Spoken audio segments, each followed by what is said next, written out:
तो नेक्स्ट है हमारा nature and extent of sureties liability.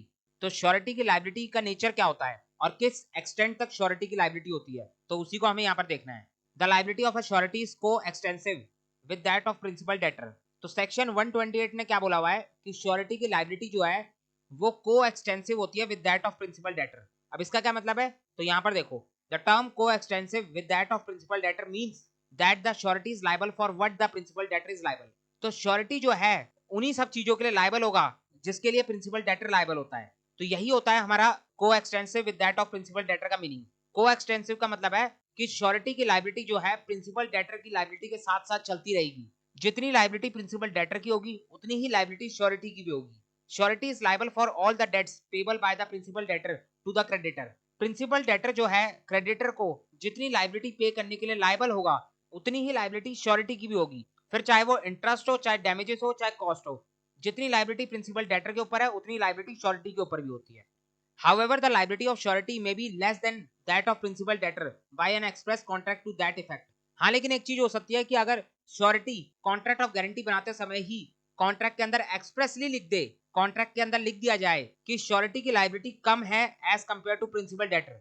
जब कॉन्ट्रैक्ट ऑफ गारंटी बन रहा था तो उसी टाइम पर श्योरिटी ने क्रेडिटर को बोल दिया था कि तुम भले ही 1 लाख रुपए दे रहे हो प्रिंसिपल डेटर को, लेकिन मेरी गारंटी सिर्फ 80,000 रुपए की है, मैं सिर्फ 80,000 की गारंटी दे रहा हूँ। तो श्योरिटी चाहे तो एक्सप्रेसली कॉन्ट्रैक्ट के अंदर ये लिखवा सकता है कि मैं जो है कम अमाउंट की गारंटी दूंगा, मैं जो है लेस गारंटी दूंगा दैट ऑफ प्रिंसिपल डेटर। तो श्योरिटी जो है कॉन्ट्रैक्ट में लिखवाकर अपनी लायबिलिटी कम भी करवा सकता है।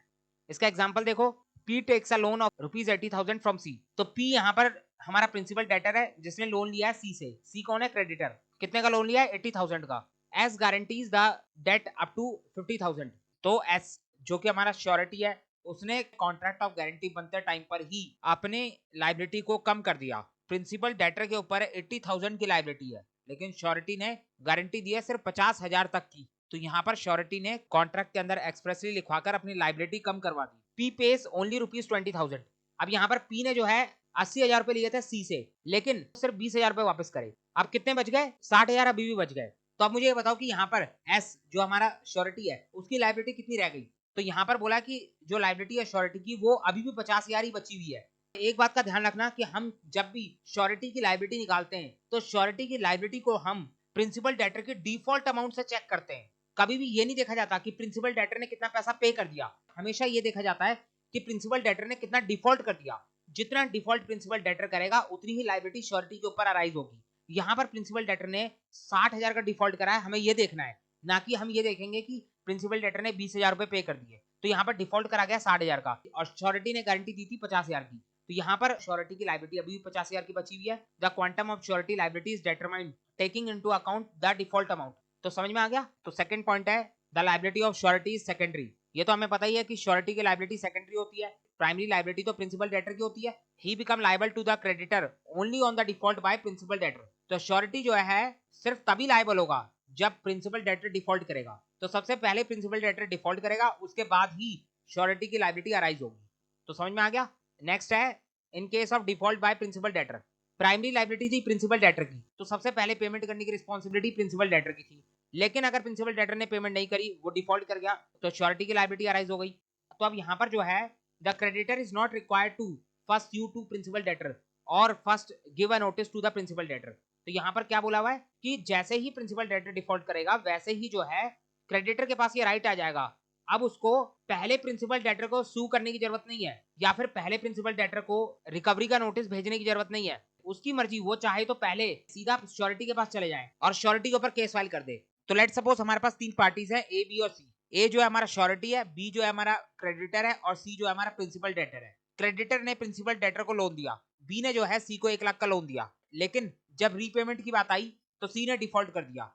तब यहां पर यह बोला जा रहा है कि जैसे ही सी डिफॉल्ट करेगा, यानी जैसे ही प्रिंसिपल डेटर डिफॉल्ट करेगा, वैसे ही क्रेडिटर जो कि हमारा बी है उसके पास ये राइट आ जाएगा कि वो चाहे तो प्रिंसिपल डेटर से सबसे पहले पैसा मांगे या फिर चाहे तो प्रिंसिपल डेटर को छोड़कर डायरेक्टली श्योरिटी के पास चले जाए और श्योरिटी से 1 लाख रुपए क्लेम कर ले। वो पूरा का पूरा क्रेडिटर के ऊपर है कि क्रेडिटर क्या करना चाहता है। अगर बी जो है सी के पास ना जाकर डायरेक्टली ए के पास जाता है और ए से पैसा मांगता है, तो इस केस में ए को जो है बी को पैसा देना पड़ेगा। यहाँ पर ए ये नहीं बोल सकता कि तुम जो है पहले सी के पास जाके सी से पैसा मांगो, अगर सी ना दे तब मेरे पास आना, ऐसी बातें श्योरिटी नहीं बोल सकता। जैसे ही प्रिंसिपल डेटर डिफॉल्ट करता है वैसे ही श्योरिटी की लायबिलिटी अराइज हो जाती है। अब यहाँ पर बी जो है पहले ए के पास चला गया, ए से पैसा मांग लिया, ए जो है बी को पैसा दे देगा, और उसके बाद ए का जो है सी के साथ भी इंप्लाइड कॉन्ट्रैक्ट ऑफ इंडेमनिटी है, ए जो है उस 1 लाख रुपए को सी से बाद में रिकवर कर सकता है। तो समझ में आ गया। A creditor may choose to proceed against a surety first unless there is an agreement to the contrary। अब इसका क्या मतलब है, ये जितनी बातें हमने देखी ये सारी बातें तभी तक वैलिड होंगी जब तक जो है कॉन्ट्रैक्ट के अंदर स्पेसिफिकली कुछ ना लिखा हो। अगर मान लो कॉन्ट्रैक्ट ऑफ गारंटी बनाते समय वहां पर ही स्पेसिफिकली लिख दिया गया था कि प्रिंसिपल डेटर के डिफॉल्ट करने पर क्रेडिटर सबसे पहले प्रिंसिपल डेटर के ऊपर केस फाइल करेगा, उसके बाद ही क्रेडिटर श्योरिटी से पैसा ले सकता है, अगर कॉन्ट्रैक्ट के अंदर ऐसी कोई बात लिख दी जाए तो फिर वही बात मानी जाएगी। तो समझ में आ गया। फोर्थ है हमारा, where a creditor holds security from the principal debtor he need not resort to these securities before suing the surety unless there is a contract to the contrary।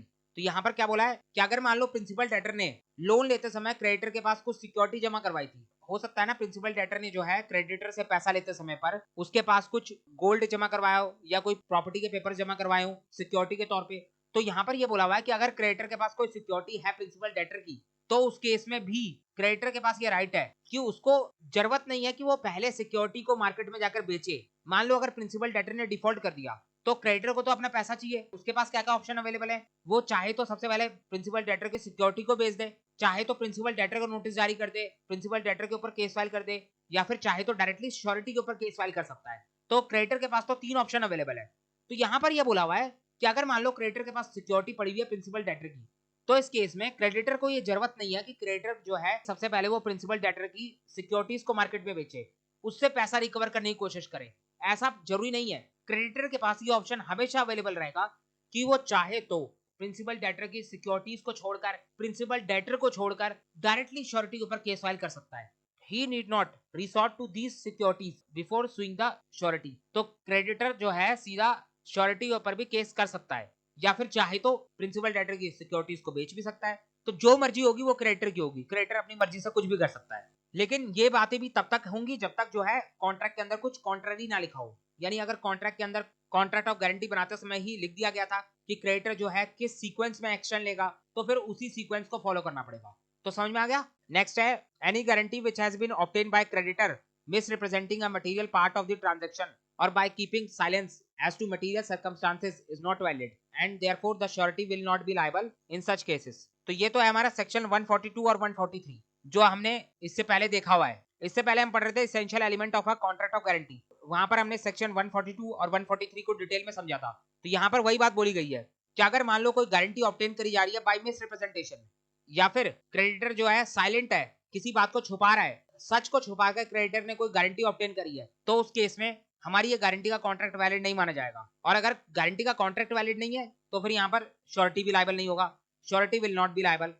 तो इसके बारे में डिटेल में हमने पढ़ा था पिछले टॉपिक के अंदर, एक बार मैं आपको फिर बता देता हूँ। यहाँ पर बोला जा रहा है कि अगर मान लो क्रेडिटर और प्रिंसिपल डेटर दोनों के दोनों मिले हुए हों, दोनों ने मिलकर श्योरिटी को फंसाने की कोशिश करी, क्रेडिटर ने प्रिंसिपल डेटर को पैसा दिया और इन दोनों के बीच पहले बातचीत है कि प्रिंसिपल डेटर भाग जाएगा और क्रेडिटर जो है श्योरिटी से पैसा रिकवर करेगा।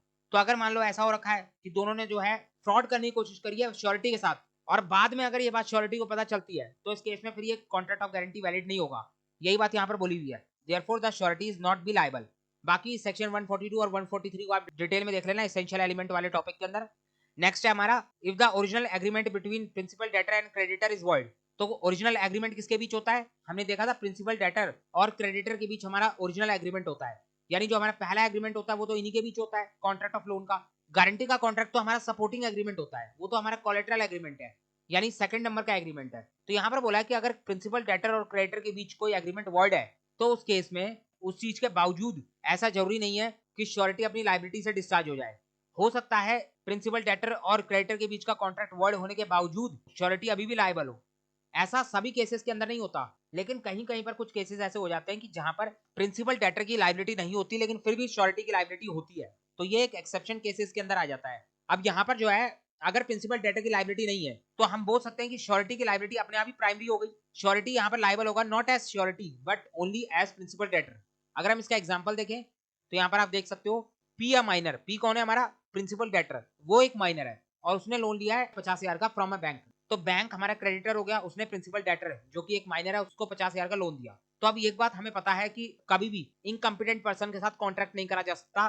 तो यहाँ पर बैंक और माइनर के बीच जो कॉन्ट्रैक्ट हो रखा है कॉन्ट्रैक्ट ऑफ लोन का, वो कॉन्ट्रैक्ट इनवैलिड है या मैं कहूँ वो कॉन्ट्रैक्ट वॉइड है। अब ये जो बैंक और माइनर के बीच का कॉन्ट्रैक्ट है इसकी गारंटी दी है एस ने जो है बैंक को गारंटी दी है कि पी पैसा वापस कर देगा, और अगर पी ने पैसा वापस नहीं करा तो उसका पैसा मैं वापस कर दूंगा। तो यहाँ पर सबसे पहला कॉन्ट्रैक्ट जो पी और बैंक के बीच बना है वो तो वॉइड है, उसको तो वैलिड नहीं बोल सकते हम। तो हमारा प्रिंसिपल डेटर और क्रेडिटर के बीच के बना ओरिजिनल एग्रीमेंट वॉइड हो गया, लेकिन उसके बावजूद श्योरिटी अभी भी लायबल है। ये बात भी हमने देखी थी अपने पिछले टॉपिक के अंदर कि प्रिंसिपल डेटर माइनर क्यों ना हो लेकिन उसके बावजूद हमारा गारंटी का कॉन्ट्रैक्ट वैलिड होता है, क्योंकि श्योरिटी का मेजर होना जरूरी है ना कि प्रिंसिपल डेटर का। In this case S has knowingly guaranteed the loan. यहाँ पर जो है एस को पता था गारंटी देते समय कि पी जो है माइनर है, कल को पी ने पैसा वापस नहीं करा तो पैसा मुझे वापस करना पड़ेगा और मैं बाद में इस पैसे को पी से रिकवर भी नहीं कर पाऊंगा। एक बात का ध्यान रखना, माइनर के साथ कभी भी कोई कॉन्ट्रैक्ट नहीं करा जा सकता। तो यहाँ पर कॉन्ट्रैक्ट ऑफ इंडेमनिटी भी नहीं बन सकता पी और एस के बीच में, जो हमारा इंप्लाइड कॉन्ट्रैक्ट ऑफ इंडेमनिटी है वो भी नहीं बन सकता। तो यहाँ पर जो कॉन्ट्रैक्ट ऑफ गारंटी बना था एस और बैंक के बीच में वो पूरी तरीके से वैलिड है। हमारा ओरिजिनल कॉन्ट्रैक्ट बैंक और पी के बीच का इनवैलिड हो गया, लेकिन उसके बावजूद जो हमारा श्योरिटी है वो अभी भी लायबल होगा, लेकिन एज अ श्योरिटी नहीं बल्कि एज अ प्रिंसिपल डेटर, क्योंकि यहाँ पर प्राइमरी लायबिलिटी तो श्योरिटी के ऊपर आ गई। तो समझ में आ गया। तो ये कुछ एक्सेप्शन हो सकते हैं जहां पर हम बोल सकते हैं कि ओरिजिनल कॉन्ट्रैक्ट वर्ड होने के बावजूद श्योरिटी स्टिल लायबल होता है। बाकी हमारा जनरल प्रिंसिपल तो यही कहता है कि श्योरिटी सिर्फ उन्हीं चीजों के लिए लायबल है जिनके लिए प्रिंसिपल डेटर लायबल होगा, यानी श्योरिटी की लायबिलिटी तब तक बनी रहेगी जब तक प्रिंसिपल डेटर की लायबिलिटी बनी हुई है। अगर प्रिंसिपल डेटर की लायबिलिटी खत्म हुई तो वहां पर श्योरिटी की लायबिलिटी भी ऑटोमेटिकली खत्म हो जाएगी। तो समझ में आ गया। लास्ट है हमारा when a person gives a guarantee upon a contract that a creditor shall not act upon it until another person has joined in it as co-surety. The guarantee is not valid if the other person does not join. तो ये हमें बताया गया है section 144 के अंदर। तो यहाँ पर बात हो रही है को-श्योरिटी की, और ये वाला पॉइंट भी मैं पहले बता के आ चुका हूँ पिछले टॉपिक के अंदर। तो यहाँ पर क्या लिखा हुआ है, where a person gives a guarantee upon a contract. तो अगर कोई पर्सन गारंटी देता है किसी कॉन्ट्रैक्ट को लेकर, और यहाँ पर बोला गया है कि क्रेडिटर जो है तब तक कोई एक्शन नहीं ले सकता, कुछ नहीं कर सकता जब तक जो है कोई अनदर पर्सन एज अ को श्योरिटी ज्वाइन ना हो जाए। यहाँ पर श्योरिटी ने गारंटी देते समय पर क्रेडिटर को बोल दिया था कि मैं सिर्फ अकेले गारंटी नहीं दूंगा, मेरी गारंटी तभी वैलिड मानी जाएगी जब मेरे साथ साथ कुछ और पर्संस भी आके गारंटी देंगे, यानी कुछ और पर्संस भी आके एज अ को श्योरिटी ज्वाइन होंगे। को श्योरिटी वाले पॉइंट को हम पढ़ चुके हैं पहले, तो यहाँ पर उसी के बारे में बात करी जा रही है कि क्रेडिटर ने कंडीशन रखी है कि अगर मेरे साथ कोई और पर्सन को श्योरिटी के तौर पर ज्वाइन होंगे तभी मेरी गारंटी वैलिड मानी जाएगी, वरना ये गारंटी वैलिड नहीं होगी। तो यहाँ पर यही बोला है the guarantee is not valid. तो श्योरिटी की गारंटी तब तक वैलिड नहीं मानी जाएगी जब तक जो अदर पर्संस के ज्वाइन होने वाली कंडीशन बताई गई है वो कंडीशन पूरी ना हो जाए। तो समझ में आ गया। तो ये हमारे टोटल 7 पॉइंट हो गए nature and extent of sureties liability के ऊपर। अब यहाँ पर स्टार्टिंग में देखो सेक्शन 128 ने क्या बोला था। सेक्शन 128 ने बोला था कि श्योरिटी की लायबिलिटी को एक्सटेंसिव होती है with that of principal debtor. Surety की लायबिलिटी हमेशा प्रिंसिपल डेटर की लायबिलिटी के साथ साथ चलती है, और इसी रूल के जितने भी कॉन्सिक्वेंसेस होते हैं, या मैं कहूं इस सेक्शन 128 के जितने भी एक्सप्लेनेशन होते हैं वो सारे एक्सप्लेनेशन हमने इन 7 पॉइंट्स के अंदर पढ़ लिए। ये 7 पॉइंट्स जो है वो इसी रूल को एक्सप्लेन कर रहे थे। तो अगर कॉन्ट्रैक्ट ऑफ गारंटी साइलेंट है, यानी कॉन्ट्रैक्ट ऑफ गारंटी के अंदर कुछ नहीं लिखा, तो उस केस में हमारे ये सभी रूल्स अप्लाई होंगे, यानी जो हमने ये 7 पॉइंट्स पढ़े ये अप्लाई होंगे। लेकिन अगर मान लो कॉन्ट्रैक्ट ऑफ गारंटी में कुछ अपनी शर्तें लगा रखी हैं श्योरिटी ने अगर ऐसा बोल रखा है कि मैं गारंटी दे रहा हूं, लेकिन अगर प्रिंसिपल डेटर डिफॉल्ट करता है तो उस केस में सबसे पहले क्रेडिटर जो है प्रिंसिपल डेटर से पैसा मांगेगा, प्रिंसिपल डेटर के ऊपर केस फाइल करेगा, और अगर कोर्ट का फैसला 6 महीने तक नहीं आएगा तो उस केस में फिर क्रेडिटर जो है श्योरिटी के पास आएगा और श्योरिटी से पैसा मांगेगा।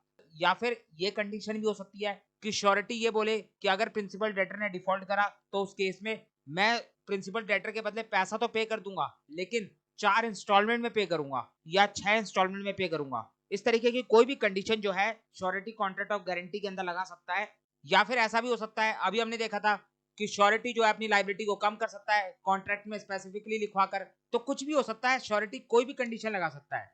इसीलिए यहाँ पर लिखा हुआ है कि जनरल प्रिंसिपल तो यही है कि को एक्सटेंसिव वाली बात अप्लाई होगी, लेकिन unless it is otherwise provided by the contract, यानी अगर कॉन्ट्रैक्ट के अंदर कुछ और लिखा हुआ है, इसके अलावा कुछ और कंडीशन लगा रखी है, तो फिर वो कॉन्ट्रैक्ट वाली कंडीशन को ही वैलिड माना जाएगा। फिर आप यहाँ पर जनरल प्रिंसिपल को नहीं देखोगे। मैंने आपको पहले भी कई बार बताया हुआ है कि इंडियन कॉन्ट्रैक्ट एक्ट जो है वो एक जनरल लॉ है। कॉन्ट्रैक्ट एक्ट के रूल्स किसी भी कॉन्ट्रैक्ट के अंदर तभी तक अप्लाई होते हैं जब तक जो है कॉन्ट्रैक्ट साइलेंट होता है। अगर किसी बात पर कॉन्ट्रैक्ट स्पेसिफिकली कुछ बोल रहा है, कॉन्ट्रैक्ट के अंदर स्पेसिफिकली कुछ लिखा हुआ है, तो फिर उस केस में कॉन्ट्रैक्ट एक्ट के प्रोविजन अप्लाई ना होते हुए कॉन्ट्रैक्ट वाली बात को अप्लाई करा जाएगा। तो समझ में आ गया? तो ये हो गया हमारा nature and extent of sureties liability.